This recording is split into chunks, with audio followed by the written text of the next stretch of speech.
মুষ্টিবদ্ধ করো, সমাজ থেকে সকল বৈষম্যের কবর রচনা করবার শপথ নাও। হে হতাশাগ্রস্ত জাতি, আসো আল কোরআনের কাছে, আমরা তোমাদেরকে মুক্তির বার্তা শোনাই, আমরা তোমাদেরকে সান্ত্বনার বাণী শোনাবো। আসো হাতে হাত রাখি, সমস্ত বৈষম্য, জুলুম, স্বৈরতন্ত্রের কবর রচনা করে আল্লাহর কোরআনের সমাজ গড়বার জন্য হাতে হাত রাখি। যদি ইনসাফ কায়েম না করা যায়, ইসলাম অনুসরণ করা যায় না, যদি বেইনসাফের বিরুদ্ধে লড়াই না করতে পারো, মিথ্যে মুসলমানিত্বের দাবি ত্যাগ করো।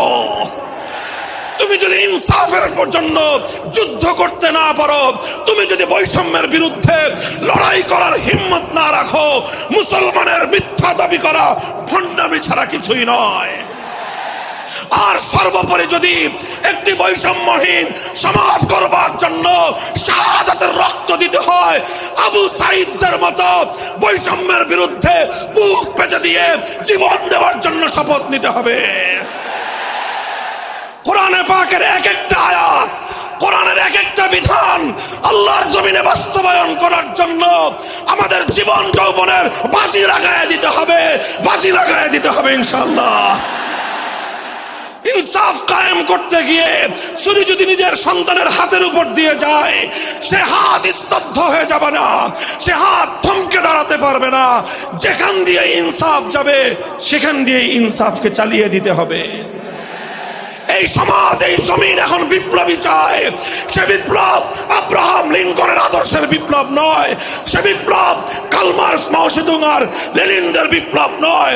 বাংলার মাটি আরেকটা বিপ্লব দেখতে চায়, সে বিপ্লব হবে আল কোরআনের বিপ্লব, সে বিপ্লব হবে ইসলামী সমাজ গঠনের বিপ্লব। সেই বিপ্লবের জন্য 2000 যুবক নয়, যদি 2 লক্ষ যুবকের তাজা বুকের শাহাদাতের রক্তের প্রয়োজন হয়, সে রক্ত দেওয়ার জন্য শহীদ ঈদগাহে কারা কারা জমায়েত হবে, কারা কারা জমায়েত হবে। হ্যাঁ, এটা শুধু কথার কথা না, শপথ। এটা কথার কথা না, শপথ। এটা অঙ্গীকার। কার সাথে? কার সাথে?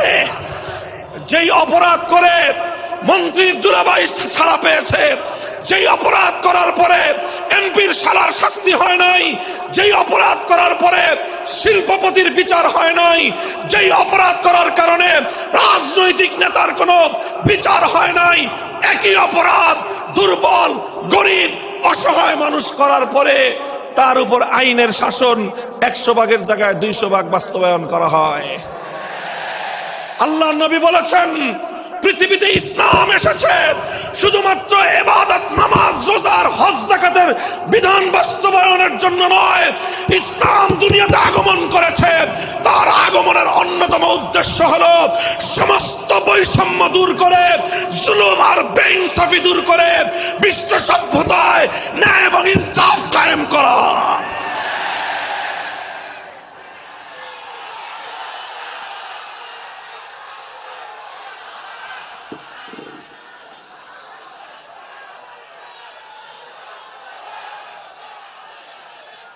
মনে রাখবেন, বৈষম্যহীন সমাজ গড়া এটা শুধু বৈষম্য বিরোধী ছাত্র নেতৃবৃন্দের দায়িত্ব নয়।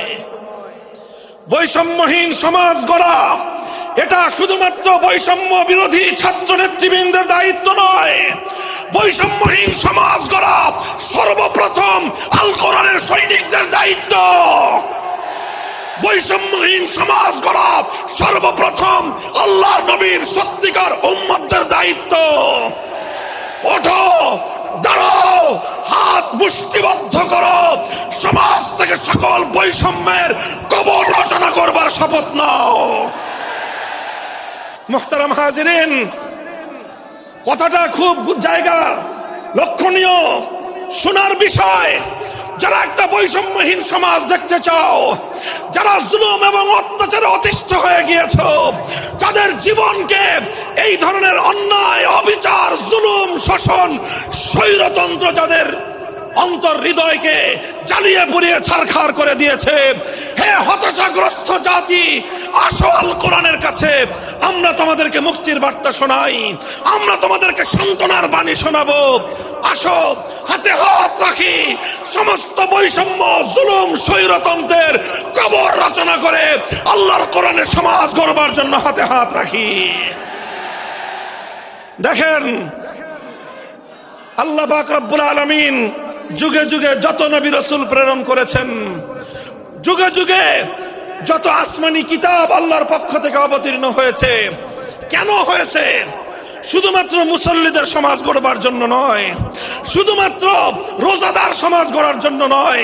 অবশ্যই কোরআন এবং কিতাব নাজিল হয়েছে নামাজের জন্য, অবশ্যই কোরআন এবং কিতাব নাজিল হয়েছে রোজা, হজ, যাকাত সহ আল্লাহ পাকের যাবতীয় বিধান সমাজে বাস্তবায়ন করার জন্য।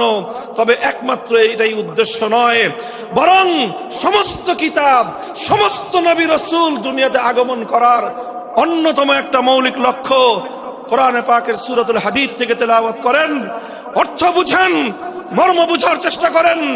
লাকাদ আরসালনা রুসুলানা বিল বায়িনাতি ওয়াল হুদা ওয়া আনজালনা মাআহুমুল কিতাবা ওয়াল মিজান লিয়াকুমান নাসু বিল কিসত।